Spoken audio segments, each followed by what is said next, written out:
No, for a couple of days ago. A couple of days.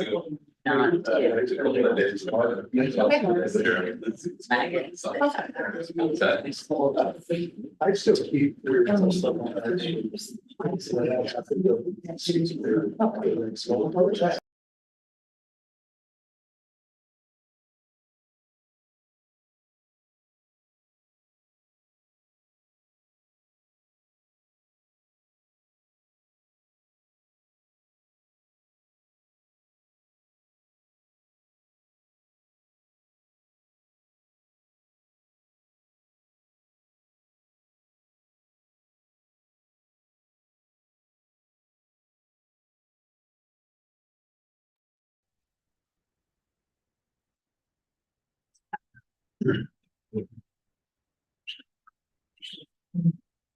All right, good evening. Myra, do you want to do the roll call?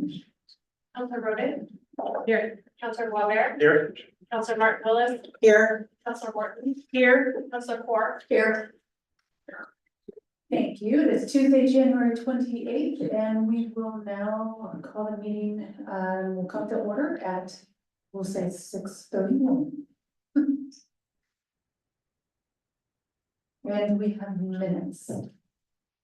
You do have minutes. There are two minor corrections. 13.3, I have written raining well, and it's actually called a raining well. It's a specific type of collector well system used for water supply, so I changed the spelling of that. And then on 13.5, Counselor Ford's question was changed to reflect more precisely what she had said after I re-listened to the recording. So you have a copy of the corrections in front of you. Move to approve the minutes as received. Second. Second. So we have a motion by Councilor Morton and a second by Kathy Martin Willis. And it's noted with changes. Do we have any discussion? Roll call. Counselor Roden.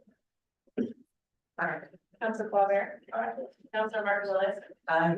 Counselor Morton. Aye. Counselor Ford. Aye. Motion carries. Do we have any visitor public comments? All right, seeing none, we will move right into the reports and presentations. I have just a very brief one. I want to say thank you to City Manager West for arranging training this last Saturday. Not probably how we expected to spend a Saturday, but I did find it very helpful, and that was a required training that our public officials needed to go through. So it was on public meeting law and ethics, and so I think we all found it to be very helpful, and also appreciate that we were able to invite our neighbors from Monmouth, Dallas, and Falls City. So it was great to have everyone there in attendance. City Manager West and I just returned from the League of Oregon Cities hosted City Day at the Capitol Agenda, and we had some very productive conversations with our representative and senator, and so there will be follow-up to come with that, but it's very important for us to maintain those relationships, and very grateful to recognize that we have very good relationships with our representatives, and so that's very helpful for us as a community. I have continued to have office hours and have actually had some visitors, which is really nice, and have had some great conversations with people in the community. So I will be continuing those pretty much every Wednesday that I'm in town. And then I am excited to have my first town hall this Saturday, February 1st. I'm going to be having that Saturday at the museum, starting at 1 o'clock, and another great way to connect with the community. And with that, I will hand it over to you. Thank you, Mayor. Really short city manager report. We do have a number of council vacancy applications. Our city recorder will email them to you after the council meeting tonight, so we'll put them in your inbox. Thank you, and can you remind us, remind people who are watching the time frame for that? I can, if you'll let me look it up.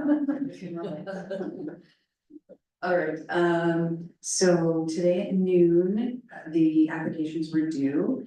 The applications will be provided you by email tonight. February 4th, all counselors are to provide the city recorder with the top 2 candidates by 3 p.m. And then February 11, we will have a special meeting, which will be held prior to the scheduled city council meeting. With city council starting just a little bit late, the council will interview the top 2 candidates at that time. And then when we go into our regular session, the council will consider the top 2 candidates and make a decision on who to appoint and fill the vacant position. So the important dates are February 4th for the council to get your top 2 in, and then February 11th for everyone else. That will be special meeting and regular meeting where you will seat a new councilor barring any unforeseen circumstances. Great, thank you. Thanks for the reminder on the dates. Next up, we have a staff presentation from Sean Irvine.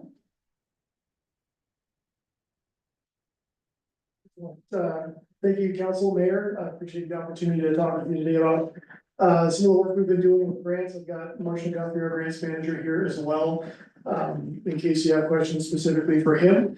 So you all should have had in your council packet just a quick report that I put together of the grants that we were awarded for in 2024.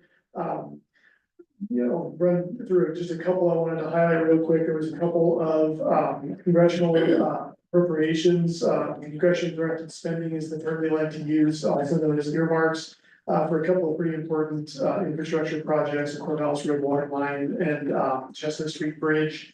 Then we also got a couple of community development block grants. One was for that child care business development grant. That was for both an English and a Spanish language cohort of people who want to start in-home child care operations, which I was really excited about.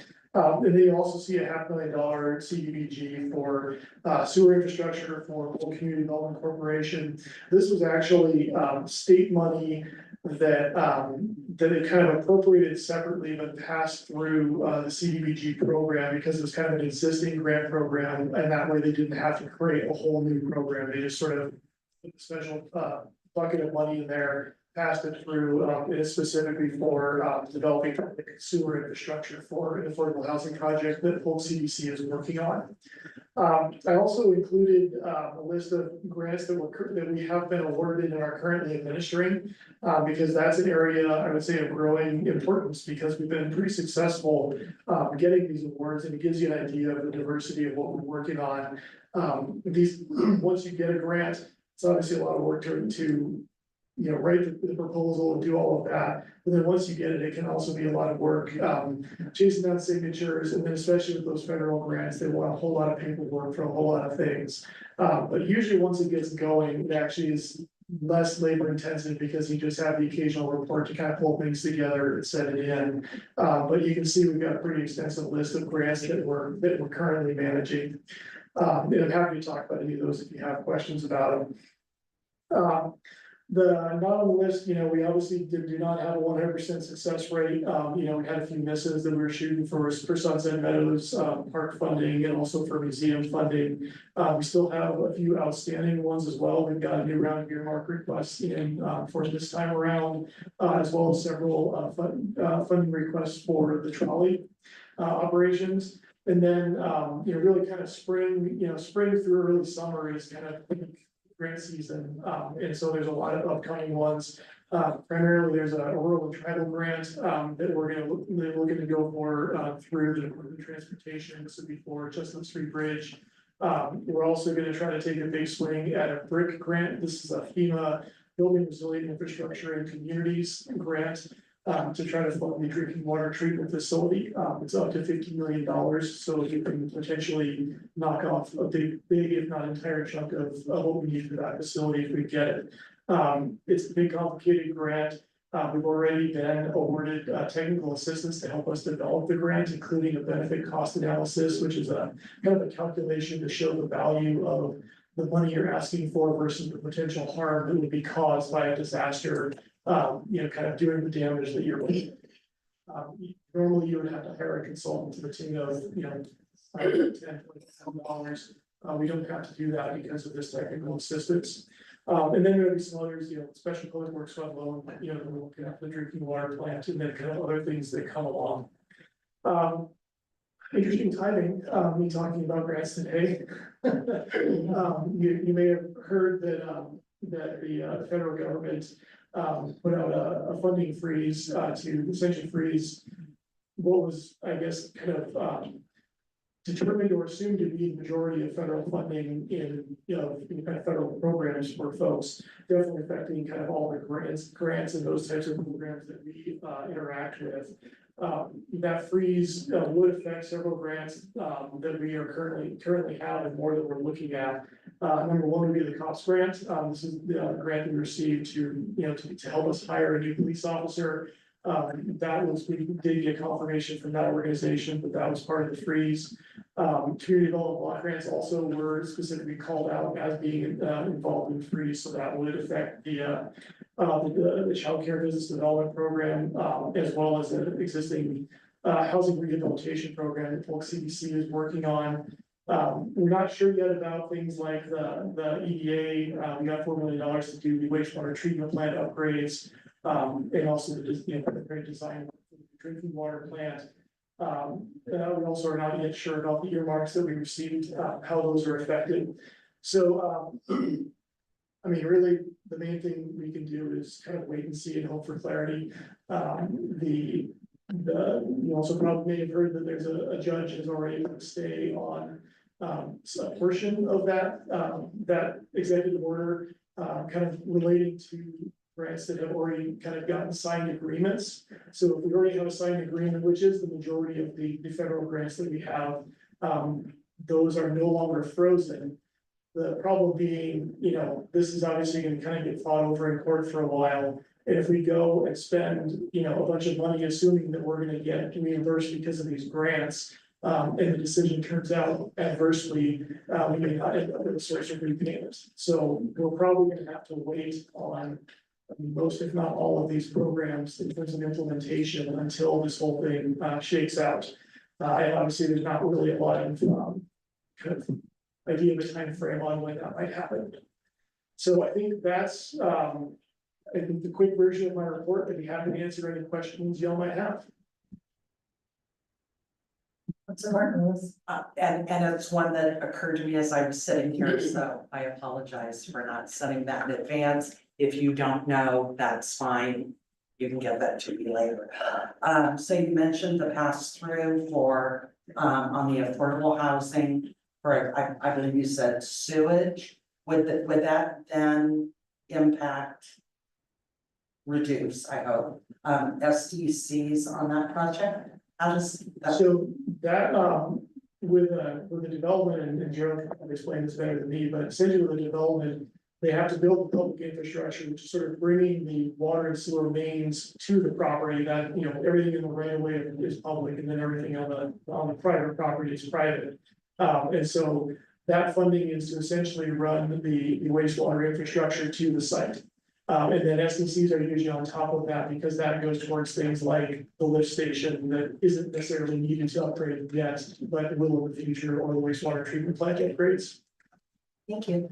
And just a point of clarification, I recall from the budget meetings that we had last year that some of these things that were in our capital improvement plan and our other plans for building were contingent on receiving outside funds. And so that doesn't change the nature of the budget, because if the funds don't come in, we wait.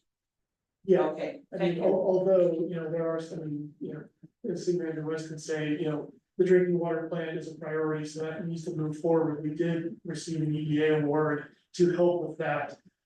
If for some reason we aren't gonna get that money, we will at some point probably need to move forward with something, similar with the wastewater treatment plant improvements. We've got a lot of funding that can potentially offset the money that needs to be spent on it, but it will need to be spent at some point. Thank you.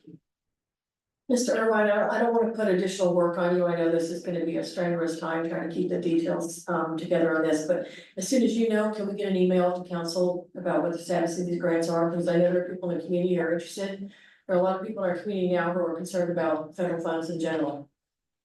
Yeah, I mean, obviously I imagine we'll hear a lot about it in the news too, but definitely as soon as we're hearing, this yes, this no, or whatever the pathway forward is, we will definitely let you know. Any further questions? All right, thank you. And then next up, we are handing things over with new business to Mr. Moon. Thank you, Mayor and Council. So the first item on my agenda tonight is to just give you another quarterly financial report. And as you know, we started doing this a quarter ago and trying to just give you some brief summaries and updates, primarily on in those areas where council has taken action recently. Also provided was the detailed budget to actual revenue and expenditure reports by fund. So you have those, but I didn't intend to delve into those unless there are specific questions from you. So I'll just start, and I don't need to read these to you, but I'll hit some of the highlights. With respect to the public safety fee, becomes effective, it'll be on the bills that are going out the end of this week, so coming soon to a mailbox near you. We expect as a result of that to collect about $384,000 this fiscal year from that public safety fee, which is all earmarked for the police department. And then I just wanted to stress that the police department's operating costs for the 24-25 fiscal year are coming in around 3.4 million. This public safety fee comes in at just under 400,000, so that still leaves 3 million coming from the general fund. And our property tax revenues for the general fund this fiscal year are estimated at about 2.6 million. So that there's still kind of that shortfall, I guess, for lack of a better word. There's a chart there that sort of gives you a quick visual of what the, sorry, I think yours is in color, mine's not, but it gives you a quick reference point of what the costs are. Just to the right of that is the property tax proceeds, to the right of that is the public safety fee, and then at the far right is whatever other general fund revenues would have to go towards the police department at their current funding levels.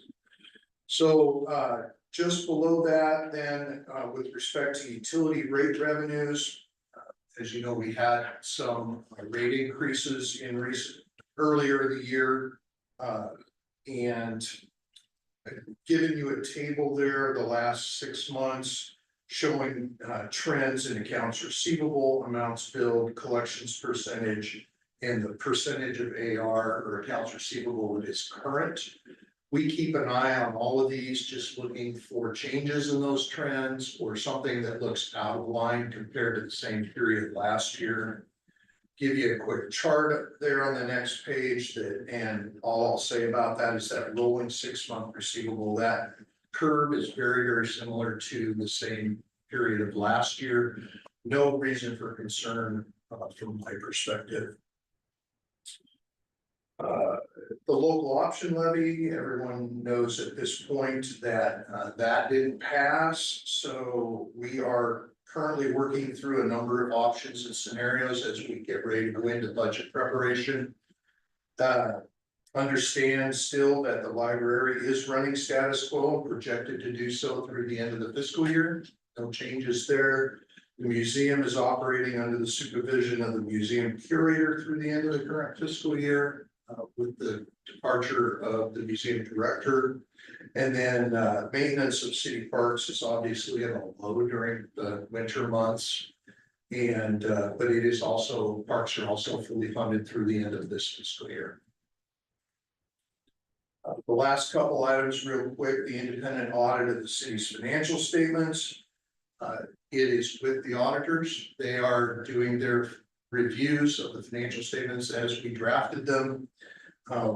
Once that's complete, we'll go ahead and package that with their opinions and their reports for public consumption. I know everybody is just literally on pins and needles waiting for that to come out, so we're doing our best to get it to you. But we'll be working on a communication piece that hits some of those highlights, talks about any issues that they may bring to our attention that need to be resolved, and we'll work on resolving those and provide an update to council as well. And then finally, the water treatment plant financing that we addressed, I don't know if it was the last meeting or the meeting before, is scheduled to close, I think, Thursday. Thursday's the 30th, so papers will get signed, money will get wired, and we'll be all set to, move forward as needed with that. Are there any questions from council? Mr. Moody, when are we going to see the options that staff has come up with for funding? And we can see that before the budget committee starts meeting? I would not think so, only because I don't know that we've developed those funding objects. I assume you're talking about funding the library, Yes. the museum and parks. Actually, we will have a work session on that, and I can't remember the date off the top of my head, but I wanna say that it is coming up the second meeting in February, Council. So, we've been, Assistant City Manager Irvine, Finance Director, Moody and I have been running numbers. You may not remember, because I found a lot of stuff on here. No, I remember the numbers down, what she said, Yeah, coming soon. coming soon. So we've been working on numbers, options, and, we are looking at options, the whole gamut, from the, worst case scenario, we should close everything and sell everything, to just the other worst case scenario where we just keep running as we are until we run completely out of money and we can't make payroll. So, and everything in between. Thank you. One more question. Will we have any response from the legislature by that second meeting in February as to any earmarks? Since it looks like it's going to the court system, Counselor, guess it's just as good as mine. Any further questions? All right, thank you. Thank you. And Yes, do the next item also. okay, this is a real quick housekeeping item for action by the council. As you know, there's been changes in the council, there's been changes at the mayor's chair, we've also had changes within staff. So all we're doing is updating the signers on the city's operating account at Umpqua Bank. So the current signers are, as authorized, are the mayor, council president, city manager, myself, and the city recorder. So there's a resolution before you for your consideration and action. I have a comment on that. The name on the council president is incorrect. Should be Kathy Martin Willis. It is incorrect, Counselor Morton, and I prepared that, and it was my mistake, not finance director. You have been the council president for so long, I forgot, my apologies, Counselor Martin. Well, thank you. Here I was told. Oh, yeah. Okay. Well, given that, I move to adopt resolution 25-1626, authorizing banking signatures and repealing resolution number 241603 after corrections are made. Second. Thank you. We have a motion by Councilor Morton and a second by Councilor Porter. Any discussion? Any roll call? Counselor Ford, Aye. Counselor Morton, Aye. Counselor Martin Willis, Aye. Counselor Waller. Counselor Rhodes. Thank you. Motion passes. And next up, we have Mr. Fisher. Thank you, Mayor, members of the city council. After a very long process to transfer roadway jurisdictions, we're down to the last step. This is a resolution requesting that Polk County transfer jurisdictional authority over to the city for select streets and within our UGB. And once that's done, we'll notify Polk County. They will go through the process of issuing an order, transferring that, and then we get it done. Yeah, questions? Questions? Do we have a motion? I move to adopt proposed resolution 25-1624, requesting Polk County to surrender jurisdiction to city over certain county roadways. Second. Thank you. We have a motion by Councilor Core and a second by Councilor Martin Willis. Any discussion? Hearing none, roll call. Councilor Roden? Aye. Councilor Paul Bear? Aye. Councilor Martin Willis? Aye. Councilor Morton? Aye. Councilor Moore? Hi, Thank you, motion carries. We are moving right along. So next up, we have Mr. Van. Yes, so what this is, it's a relatively simple, matter. Excuse me, hi, everybody. What it is a relatively simple matter to set a date for a public hearing, to consider an annexation of a property. It's 6-5, oh wait, let me get the address right, let me make sure. There's a map of it in your packet. 6675. 6675, it's 6675 Corvallis Road, but it's actually a portion of that property that's accessed off of Sixth Street. You can see that on page, I think it's 129 of your packet, if Myra could throw it up on the screen, just so you can take a look at it. It's about an 8-acre parcel, I believe, and so this would just essentially be to set a date for a public hearing, to consider the action. The date of the public hearing would be March 11th, 2025. Are there any questions?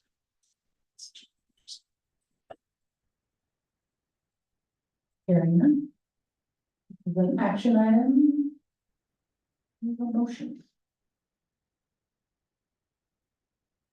I move to dispense with submitting the question on the proposed annexation to the electors of the city and set a date of March 11, 2025 for the public hearing on AX 2024-04. Second. Thank you. We have a motion by Councilor Corn, a second by Martin Willis. Any discussion? Hearing none, we'll do roll call. Councilor Roden? Aye. Councilor Paul Bear? Aye.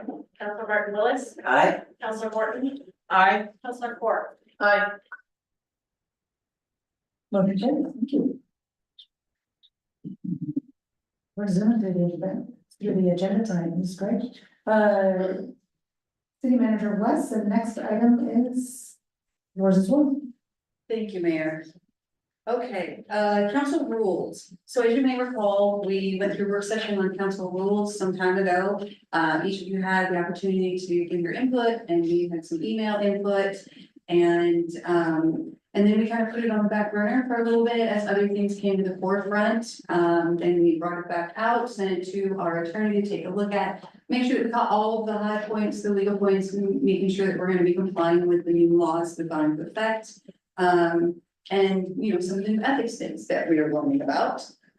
So once she had that opportunity, then we brought it back to you. What you have in your packet, I tried to highlight most of the major changes. I did miss one, that we're moving from 5 minutes to 3 minutes, which is a standard, as we're moving towards a more efficient business meeting. Most of these are at 3, we are just a little bit independent way. So we're becoming more standardized. I assume that you've all had a chance to take a look at it.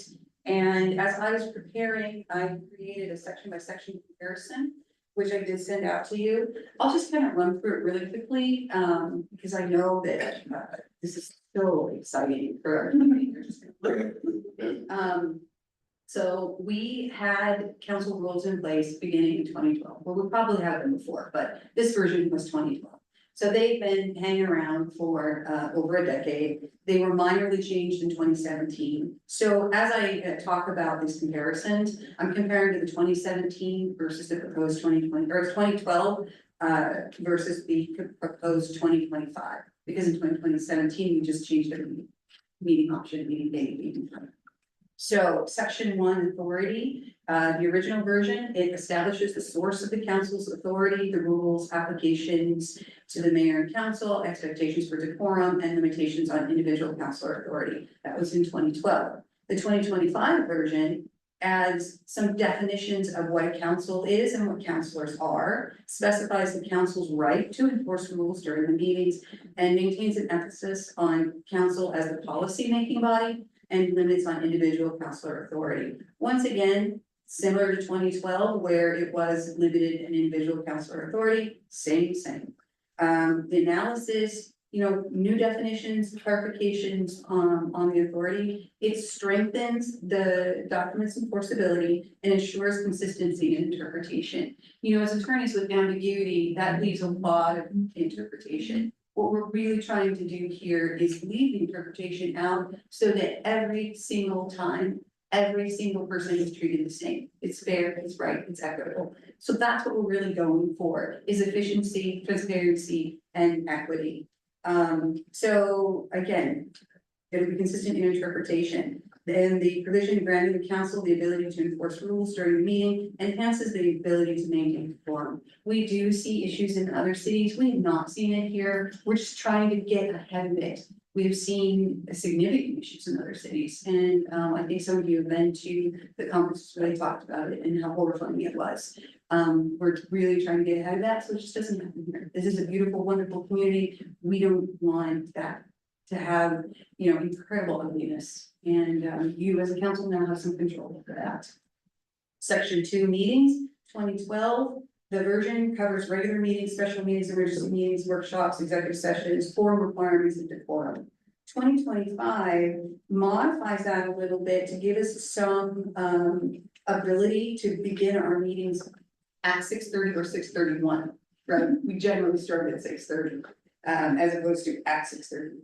It adds specific rules for quorum and fines convened. This was a legal change, as you learned on Saturday. This is special meetings law. This was a case on what is a council meeting? What is a meeting? What does that look like? When is it convened? This brings us clearly within the law, and it makes it clear to the council and everybody looking at the council what a meeting is.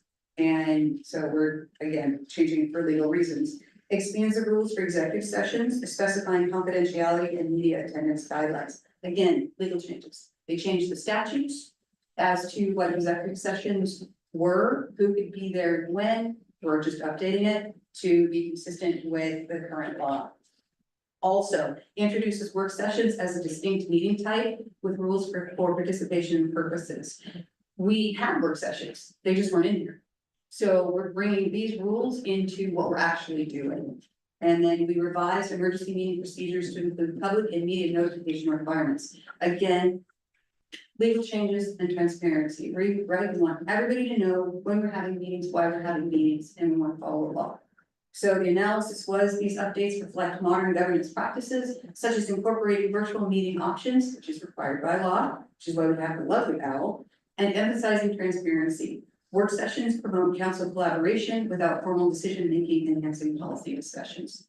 Section 3 is the agenda. The 2012 version specifies how the agenda is prepared and what order of business should be followed. The 2025 proposed version, it clarifies agenda preparation responsibilities. It was in there before, we're just clarifying. Again, we want clarity and transparency. Adds flexibility to adjust the agenda order for meeting efficiency. So before we were adjusting it as we needed to, this actually is the authority to do so. So it's very clear that if something comes in and let's say that finance director Moody has to leave for a family emergency or surgery or I don't know, we can move this stuff up.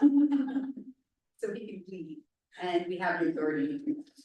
It also includes protocols for, you're right next. For adding time-sensitive items and distributing materials. Now, we had some issues with this earlier because for many cities, what will happen is you'll get something that's time-sensitive, but it wasn't in time to get in the agenda. Usually, you would just bring it to the council, you would put it on the desk, you would say, hey, it's time-sensitive, we need to move forward with this, here it is, can we get this in the agenda? We didn't really have any authority in there to do that, and yet we do have things that happen. So we put that in there, how we do it, what it looks like, and why we can do it, so it's not just willy-nilly. Analysis, this enhanced structure allows for better agenda management and responsiveness to time-sensitive issues, improving council efficiency. Again, efficiency, transparency, legality, right? So 2012 version of the minutes, which is section 4. In 2012, we outlined minute requirements, correction procedures, and distribution timelines. In the proposed 2025, we just specified compliance with ORS 192-650, and we added language about non-verbatim transcription. Again, we're following the statute, making those changes. The analysis, the inclusion of legal reference reinforces compliance and clarifies minute preparation expectations. Again, we all want to know what the minutes are supposed to look like, how they're supposed to look, and how do we get them changed if they're wrong. Section 5, addressing the council, the 2012 version, set rules for public comments during the meetings. The 2025 proposed version shortens the public speaking time limit from 5 to 3 minutes. We talked about that earlier. Clarifies pre-registration requirements for speakers. Again, clarity, right? We want to make sure everybody knows how we sign up, when we sign up. Can you sign up late? No. But can you sign up on time? Yes. And it also gives the opportunity to sign up to speak if you are remote. Because these were built, the 2012 version we put together before remote, there was no opportunity. Now that clarifies, it's in there and there is an opportunity for them to also speak. It also specifies that anonymous submissions will not be accepted. We always had that. We're just clarifying that that's the way we've done it and we're putting it in there. So the analysis, these changes streamline meetings while ensuring accountability and orderly participation. Section 8, council discussion and forum. 2012 version, general rules for meeting conduct. 2025 version, proposed version, we added specifics about behavior, including avoiding repetitive statements and grandstanding, an emphasis on professionalism and respect during discussion. And again, we're doing this so that it's very clear what the council expects of your peers, how you expect to interact, how you expect to be respectful, how you expect to treat each other. Because these are council rules for the council by the council. These are not my rules. These are yours. I'm simply presenting what you all talked about and what the attorneys approved. The analysis, the enhanced language improves meeting efficiency and professionalism, fostering respectful discourse, which is what we want. This is our business meeting. Section 11, council ethics and conduct, the 2012 version includes rules about conflicts of interest and representing the city. The proposed 2025 version expands those rules to include mandatory training requirements and guidelines for social media use. Well, mandatory training is mandatory. Social media use, there wasn't a lot of social media back in 2012. And there are new laws around social media. And there are things that could be done by the council that could get you in trouble. And so we're just making it clear, don't do this. Don't get in trouble, please. So follow the rules. Again, it's a protection for the council. It is a way to perform and continue moving forward efficiently, effectively, transparently, and legally. Analysis, updates, and addresses contemporary challenges like social media and reinforces ethical conduct, ensuring the council act responsibly. What's new in the 2025 proposed version? The virtual meeting option, we talked about that, technology advancements and modern accessibility needs. Work session rules simply establishes a framework for this informal policy discussion that we were doing anyway. Enhances this decorum rules, addresses issues like repetitive statements and grandstanding. Again, common in most city council rules. Mandatory training, we talked about that. Social media guidelines, we talked about that.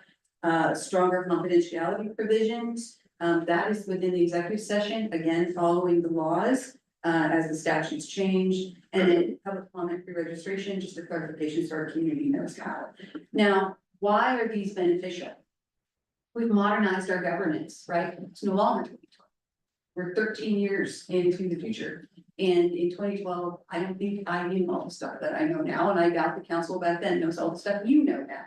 So we included virtual meetings, training requirements, social media policies that align with current practices in technology and laws. We also are looking at transparency and accountability. We enhance the public comment and confidentiality rules to demonstrate a commitment to transparency and protecting sensitive information. We become more efficient. We've updated the meeting decorum and agenda flexibility to reduce inefficiencies while fostering professionalism.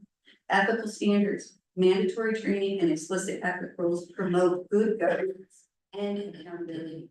Inclusivity and accessibility, virtual meeting options and clarified processes ensure broader participation from councilors and the public. These rules reflect the thoughtful approach that you've taken to addressing longstanding issues, modern challenges in municipal governance, and improving functionality and public trust. So that is what we've been looking at, what we've been working towards for months, and I'm open, Mayor, to questions. Well, and I just want to say thank you to this and to add, the last couple of conferences that I've been at with the League of Oregon Cities and others, this has been a topic of conversation, and they have been encouraging people, people meeting other cities to update their documents. And, it's easy to have a document and then let it sit. They were saying it's actually best practices to review it like every 2 years. So we're a little out of compliance with that, and not unlike other cities that were in that same situation, similar with like the charter. So there's several documents or items that they're recommending that cities stay on top of, making sure that they're current. And again, just kind of keeping up with the changing ways that meetings are held. And that, I think it was helpful to review what other cities were doing, and that we are in line with what other cities are, or how they're practicing the best practice of it. And it is important. I think we all learned a lot this weekend about social media, and what that looks like and how that's kind of making impact. So I think it's good. I think that's great for us to be proactive in getting these updated. Another question? Comment? Yes. Can you define grandstanding for me, please? If you'll give me a moment, I probably can.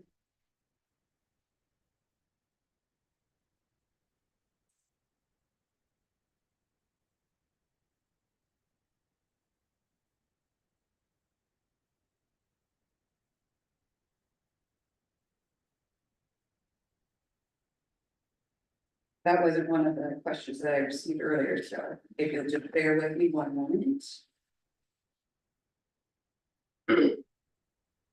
The action of behaving in a showy or ostentatious manner in an attempt to attract favorable attention from spectators or the media. Any further questions?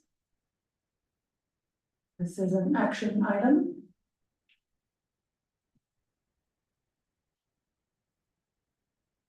Do I have a motion? I move that we dismiss these council rules and put them to the side until we can get more legal examination of the current rules to see their legality. I do not think that they allow for the First Amendment rights and freedom of speech. And for those reasons, I think we need to delve back into these to make sure we're making the best decision for council and procedures. We have a motion. Do we have a second?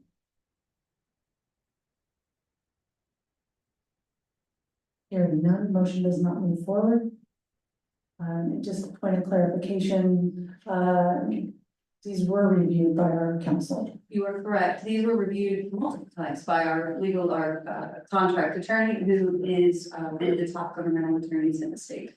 She reviewed them originally when we went through work session, and then she reviewed them again just recently before they came to the council. And her comments were included in here, and were, very, very important to what we did on these changes. If I may, I remember seeing these, I think it was perhaps in April of last year. Because I was on vacation reading council rules and commenting on them. And at that point, I'm glad to see the changes that have been made between those prior ones and now. Because my question has always been having to do with creating a serial meeting, which is basically creating a forum outside of a formal meeting, with the use of social media and electronic communication. And I'm glad to see that that is better defined. And also, I was at that mandatory ethics and public meeting law meeting this last Saturday. And this falls right in line with what was being taught to us, as that is current state law. And I think it's important for people to understand that councilors have an avenue for expressing concern. So this is in no way changing that. It is it's really not changing how we've been practicing at all. It's just literally it's a housekeeping item, updating some of the language. So we're not silencing anybody. Multiple avenues to express concern, if you have questions, comments, so. With that, it is an action item. I move to do, go ahead. You may have it in front of you, my iPad. I move to adopt resolution 25-1625, adopting city council rules and procedures and repealing resolution number 12-1321. Second. We have a motion by Councilor Corr, second by Councilor Martin Willis. Do we have any discussion? I have some things to say. I have great concerns with many, of these rules that are being changed. I feel what they're doing is silencing the minority voice, and I just happen to be the minority voice on this council at this moment. I brought these up to City Manager West, and she did give me some guidance and outlines to go through, but the more I look at this, I feel like I don't like us limiting the community members to 3 minutes. It should be 5. People come in here nervous. I think they have the opportunity to speak for 5 minutes. But the most important part of this is I feel like there's so much ambiguity in like the term grandstanding, we're being rude, we're putting people down. And often I feel like when I say something that is against what the city staff says, you feel like it's a personal attack against anybody on city staff, and it's not meant to be a personal attack. It's meant to be, let's look at this policy. Let's see if we can help the people of Independence better in the future. So I asked to speak to the city attorney on this, and that was denied because all of council needs to ask to see the city attorney on this, and that is not something that is appropriate. So I went above that and I talked to the State of Oregon Legislative Council Committee. And the short answer that they said is that we think that a court would determine that the proposed rules identified and infringed upon the council would infringe upon council members' free expression rights under both federal and state constitution. And I have this whole list of paperwork I'd like to hand out. This is a full procedure, and I'll read it, but I'll just pass it out now so that you guys can know what I got. But if you look at it further, you'll see that not only do I feel that I'm clear and accurate that this is limiting my First Amendment speech, I feel like this is silencing minority voices, minority opinions. If you flip to page 2 of this. Do you have a copy for staff? Yes, I do. Can you please give it to the staff? So they can review it.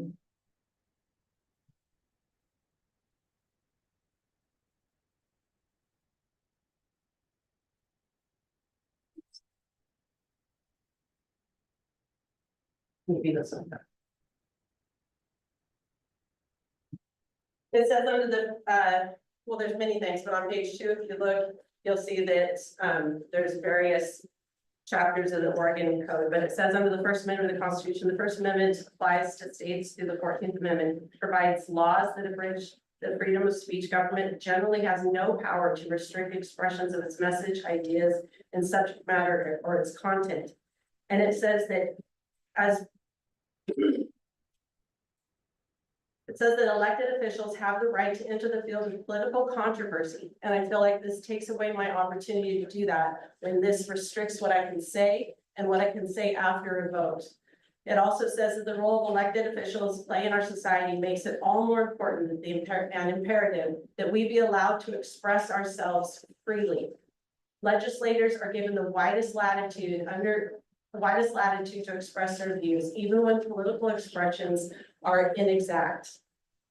In light of the First Amendment protections afforded to elected officials, the new rules proposed by the City Council of Independence are likely unconstitutional. The proposed rules target council members' speech based on its content, communications about the majority positions of council, information that is representative of the city, and personal opinions or comments.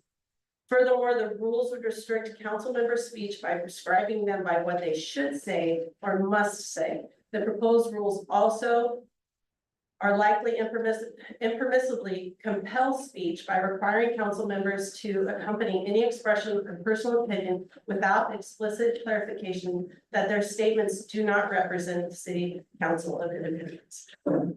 If you continue to read this, there's example after example of how this is unconstitutional. So I again suggest that we put this to the side and look at these matters, because I feel like if you put this forward, people like me or any minority voice on this council will not have the ability to speak anymore. We will not have the right to say we disagree with an opinion. We will not have the right to speak freely on what's being put forth. And given my position on council now, if other people of council feel like I'm grandstanding, like I'm sure you think I'm doing right now, I could be censored and held liable for what I'm saying. I should have the right to be able to speak freely without fear of being, what I'm supposed to do here is represent the city, the people of Independence, not the city of Independence. Mayor, go ahead. Yes. So, I will just say, a better process, in the future would have been to provide this to us earlier. If you'll see And it yes, today. I would say, that the two items that were taken to Representative Joshua Davis are items that were not changed. They were originally in the 2012. We are not changing them, Counselor. They were there. This has more to do with that. So again, you can look at the first page, they're talking about council members should always or must present a majority position in council and communication to other public bodies and on social media. And that was in the 2012 version. That doesn't mean it's right. No, I'm just saying, these aren't new. These were in the 2012 version. So I think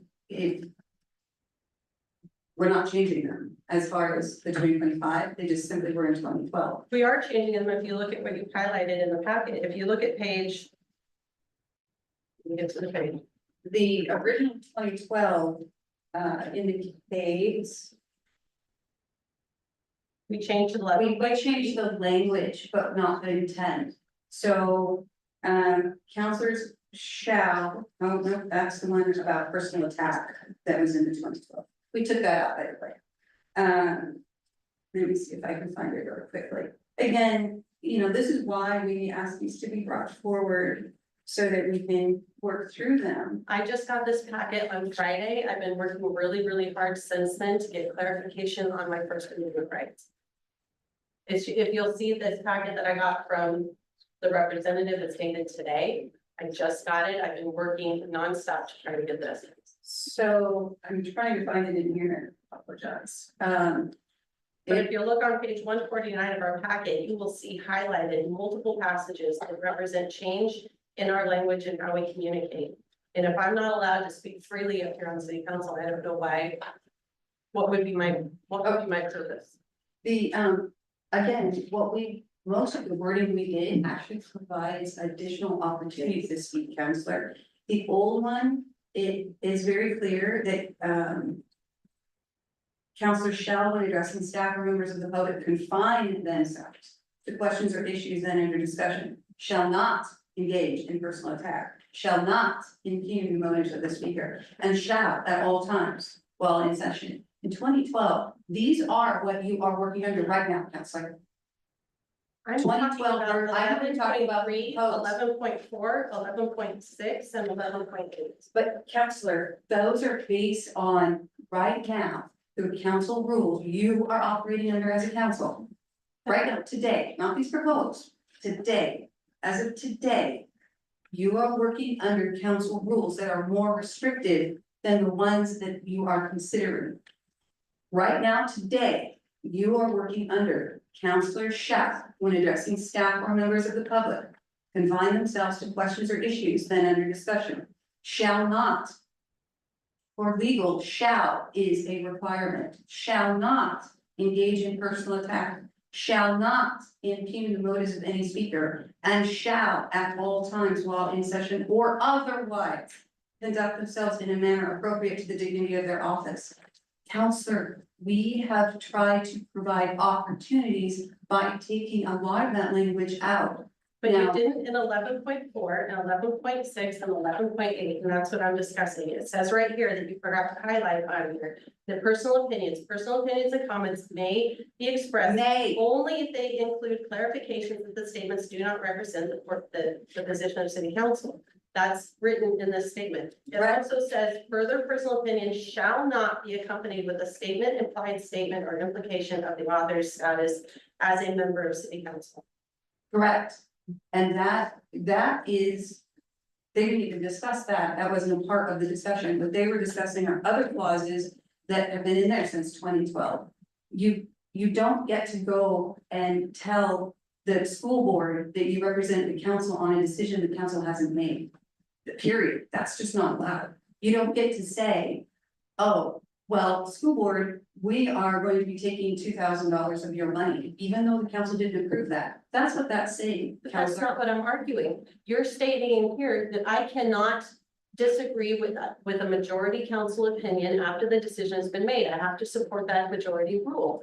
I shouldn't have to support any majority rule. No, I should be Counselor, able to speak independently. correct. It does say that you can. You just have to say what the council majority was. And it You says get in to there, I don't have to do that.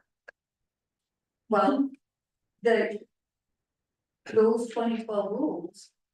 If the council wants to take them out, then they can, which would be a simple, So you're saying that I'm reading this wrong, but what I'm saying is I sent the entire package, what you'd written in the changes to this legislative body to examine. So if you're saying I'm reading it wrong, then they're reading it wrong with me. no, Councilman What West. I'm looking at is it's restricting my opinion, my voice, and then it's also making it so that I can be censored for saying anything that you consider grandstanding or rude. So I tend to come off that way all by myself. I don't mean to be that way. It's just a gift, but No, what I'm saying is they're referring to rules that you're already under from 2012. We've tried to broaden them. you didn't fraud them. You We need information. We want to let City Manager West be able to finish her reply without being interrupted. So you've asked some questions of her. Please let her respond without getting interrupted in the discussion back and forth.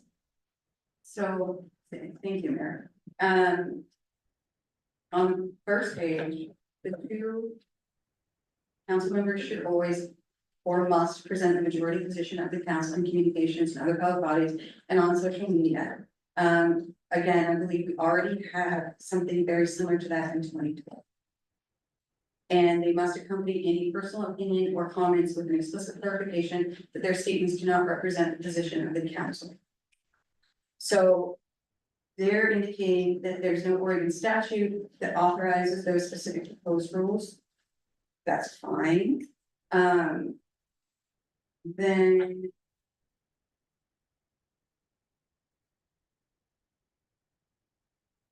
Anna? No.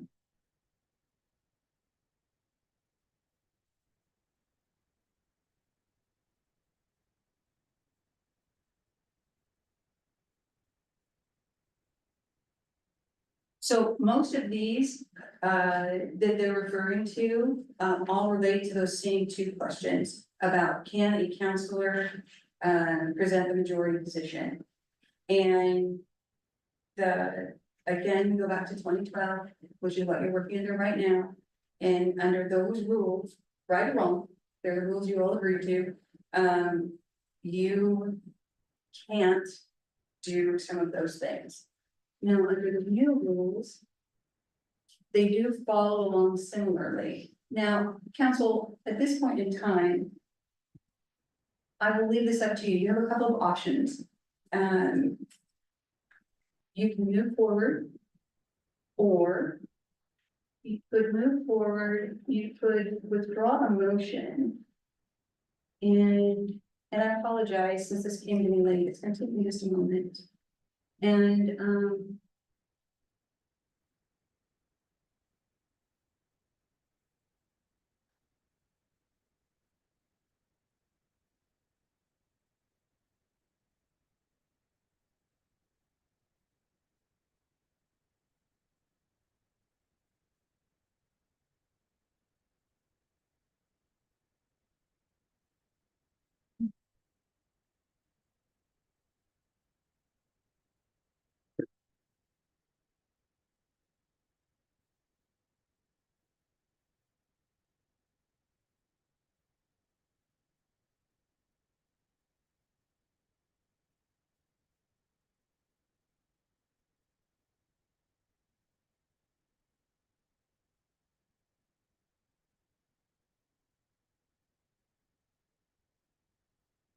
So what you could do is you could, move forward and with the council rules amending and removing 11.3, 11.4, 11.6.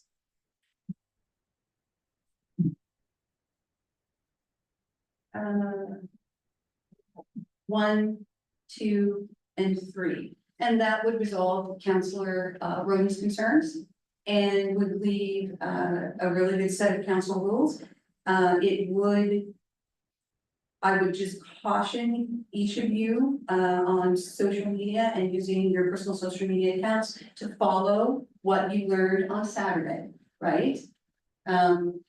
Because I don't want, by the removal of social media, I don't want you to fall outside of the current ethics laws on that. But you could move forward, we would still have a good set of council rules. It would resolve Council Rhoden's concerns, and as long as you follow what you learned on Saturday, you'll still be safe on social media. So I have some questions, follow-up questions for you.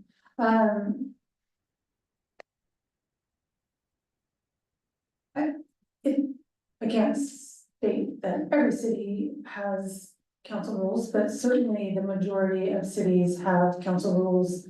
And even as you indicated, when researching updates, looking at other cities, this is common language. This is not anything that is unlike what is seen in other cities. Correct, it's very common language. When we originally did this, we reviewed 4 or 5 different cities. We updated our language with their language because we didn't want to recreate the wheel, and then we ran it through our attorney. So, you know, attorneys can disagree. Sure. It's as simple as that. That's what we're paid to do, is dig in and, you know, advocate for our clients. Again, the language has passed through a number of attorneys and been approved. Another attorney disagreed. So would it be fair then to say that this same, the person that reviewed this and said this could review every single council rules in every city and come up with the same conclusion? Oh, probably on at least one section, yes. But because many council rules have language like this. Sure. So, you know, it's just a matter of cities all have similar language. Yeah. Now, they may not have exact language, but they're gonna have similar language. And they could find other sections in the city rules that they would say the same thing about. So I also want to point out 2 things. Much of what we discussed in our council rules were covered in elected officials training. Correct. So none of this, at least from my standpoint, when I'm looking at it, is any surprise. When I read this language, it is things that are covered through training. In fact, I also want to point out for the record that the training that we had this weekend, all counselors were present except for Council Rhoden, which I think could be why some of these questions are coming out now. These were all covered in the training that we just had. It is standard practice. We're not trying to silence any voices. We're just putting protocol in place that we've already had to preserve the decorum. Can I just say, I tried to be at the meeting remotely and was not allowed to do so. We have further questions? I do, because as part of Mr. Johnson's legal reply, I says he is not aware of any Oregon statutes that explicitly authorize those rules. Mhm. Is there any, I mean, it also apparently does not prohibit. Correct. So just the fact that they're not aware of a statute that authorizes it does not inherently prohibit us from having that in our rules. No, And it was our choice to have rules. correct, Right, correct. I mean, we could operate with no rules and just go willy-nilly.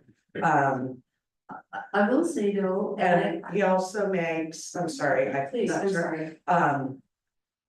Time did not permit us to conduct extensive research, so, and I know that LC right now, legislative council is overwhelmed.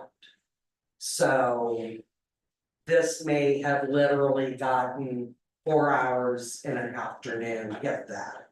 There are over 4,000 bills currently in front of the legislature, all of which have to go through legislative councils, so. And I am not impugning Mr. Johnson's work by any means, but they, by their own admission, are saying, here's the short answer, we had a really short timeline to review this, so. And they're doing what we call issue spotting, and so if you look at something and you determine this could be an issue, but we're not 100% sure, this could be an issue, but we're not 100% sure, this could be an issue. And again, it could be an issue.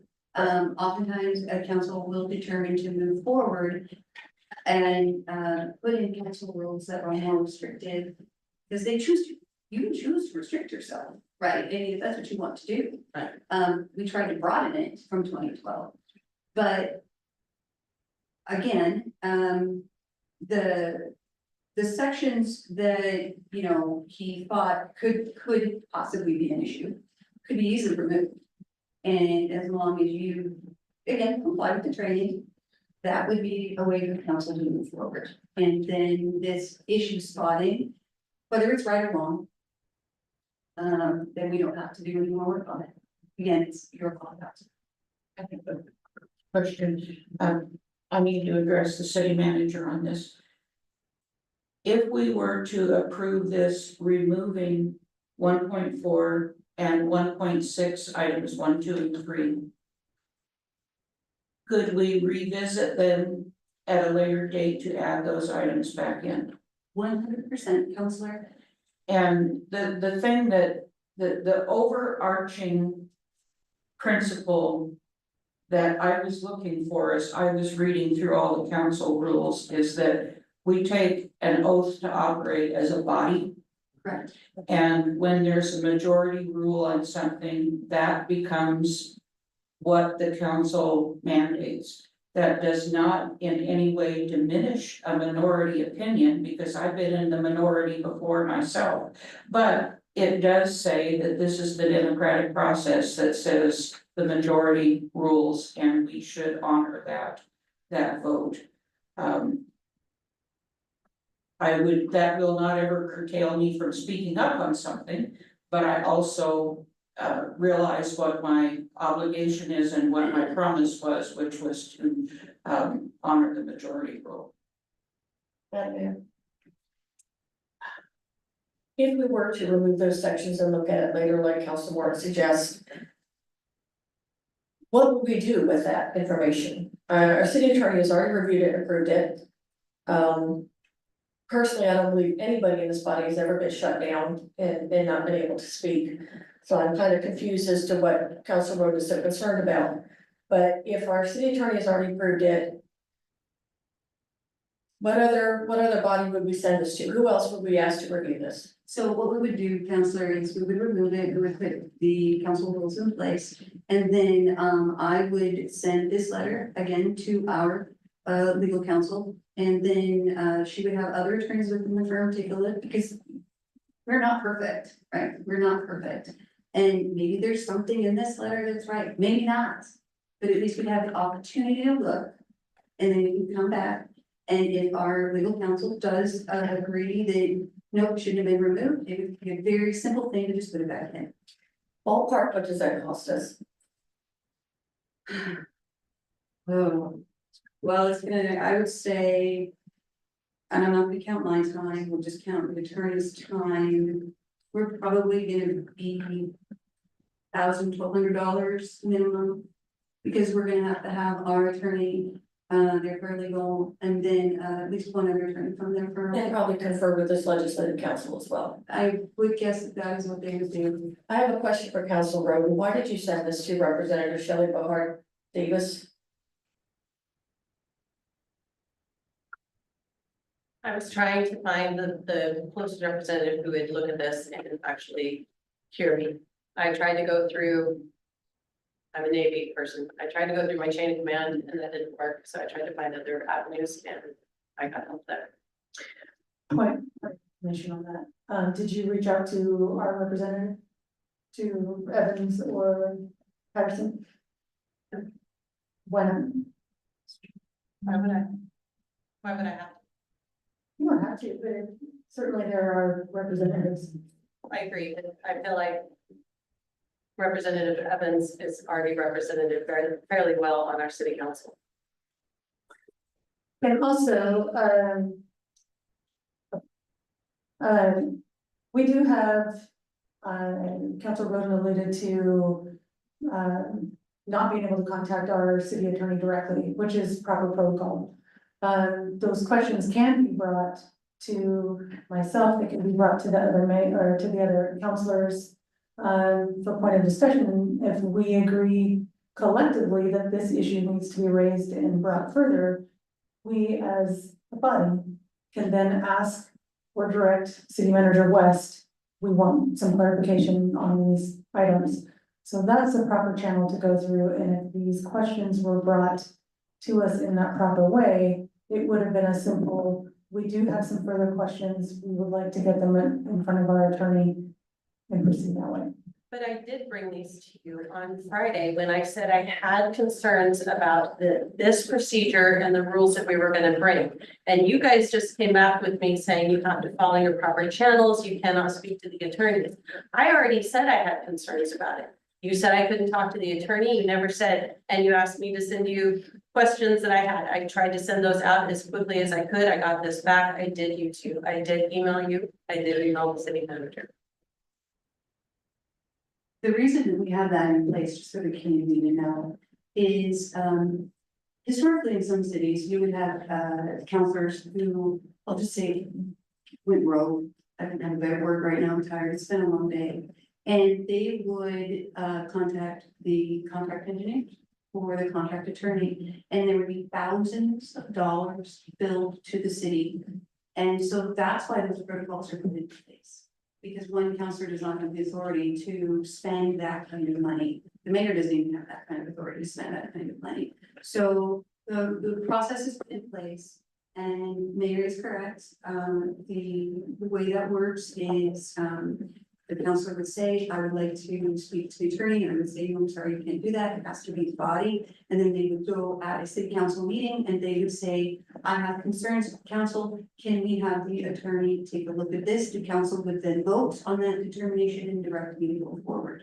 So that's a clarification on the way that works. So in this particular instance, what a counselor could have done is said, I'm going to talk to the attorney. I would have said, no, I'm sorry, you cannot do that. Again, because of that protocol, the counselor could come to this meeting and say, I have concerns about these council rules. I would like, as a council, for you to direct the city manager for us to go to the attorney. And then the council would have said yes or no, and we would have done that.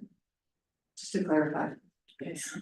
But I did try to do that, and I can't even ask the city reporter to give me the packet without going through you. So there's nothing I can do except for go through you. And you already said if the majority doesn't agree to it, then there's nothing. So I did what I thought was best for the city of Independence and everybody on city council. That's why I did this. But actually, I guess the point I was trying to make is that the city councilors could not provide feedback to your process. Because we weren't informed of it or asked. And so you made that decision. What you thought was for the other city councilors, but we didn't have an opportunity to provide input on that path forward.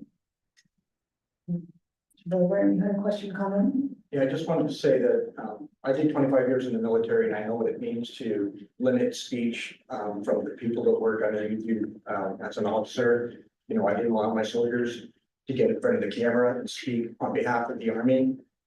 But if they want to speak on behalf of themselves, they can do that. And this paper that I've got in front of me does not limit any personal speech. It clearly states that if you're going to speak on behalf of the council, that you have to speak what the council agrees to, not your personal opinions. Thank you. Further questions? You have an action item. We have a motion on the table, second motion on the table. So at this point, you can withdraw and amend, We can move forward. I don't want to withdraw a motion. That's my, I don't want to withdraw a motion, it's my motion. Alright, My second stands. And I call for the question. Do a roll call, please. I, Counselor Ward, Aye. Counselor Martin Willis, Aye. Counselor Bower. Aye. Counselor Rogan, opposed. Motion passes. Thank you, Counselor. With that, we have council announcements. If one has any general announcements to share? Madam Mayor, before we do announcements, can I just ask staff a question? There's a, community question included in the packet. For some reason or another, when you click on it, it forces you to install Adobe. That's not something that happens with any other PDF on the website, so I don't know what the issue is, but I had to go through a couple of hoops to get to it. Okay, thank you, Counselor. I have some for you. At the start of the election season in late April, I received surprising news. Councilor Shannon Cooper had filed an ethics complaint against me. The complaint alleged that I had not included my child support and disability compensation on my annual state required statement of economic interest. These SEI filings are critical as they help officials and employees monitor their financial interests, identify potential conflicts with their government actions, and take necessary steps to avoid such conflicts.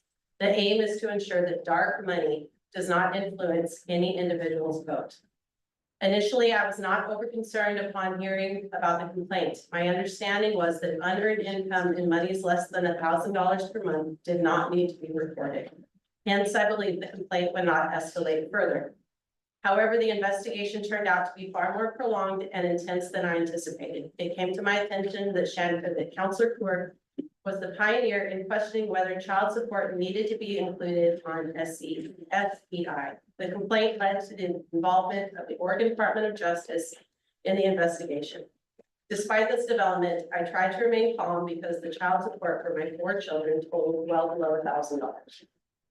Throughout this investigation, I have cooperated fully with both the DOJ and Ethics Department. However, just before Christmas, I was informed that my income contributing more than 10% of my total income needed to be included on the SEI.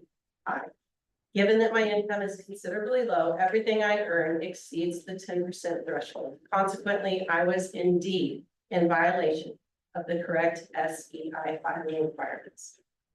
The realization hit me hard. I felt terrible and promptly amended my filings to include my child support and disability compensation. I want to emphasize that neither my child support nor my disability pay has any influence on my voting record, nor have they ever affected how I vote. I made an error and I've since rectified it. However, I want to stress that this was not an instance of dark money controlling my vote. The prolonged and tedious investigation by multiple state agencies should not have been necessary for such a matter. I would like to express my gratitude to the Ethics Department and the Department of Justice for their hard work on this case over the past few months. I know they spent many hours investigating my child support. As I work part-time, I had to use significant amount of my personal time off for the investigation, interview, and hearings. Throughout this process, I learned a great deal, and both departments were kind, patient, and effective in educating me and keeping me informed. It is my understanding that this process will conclude with a letter of education from the Ethics Department. My statement of economic interest filings have been corrected. However, my record will always reflect an ethics complaint and investigation. I want to reiterate that I did not intend to conceal my child support and disability payments. I simply was unaware that they needed to be reported. I know better now and will be more careful in the future, and I hope that other single parents who volunteer their time for public office will learn from my mistake and report their child support to avoid the situation I experienced. Thank you for hearing me out on this, and hopefully you will forgive me for my mistake, but it is a sincere apology. Comments? All right, with that, we are adjourned.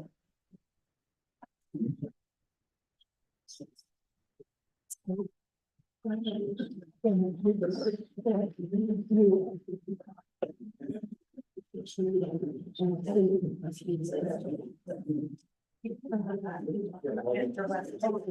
don't want to comment.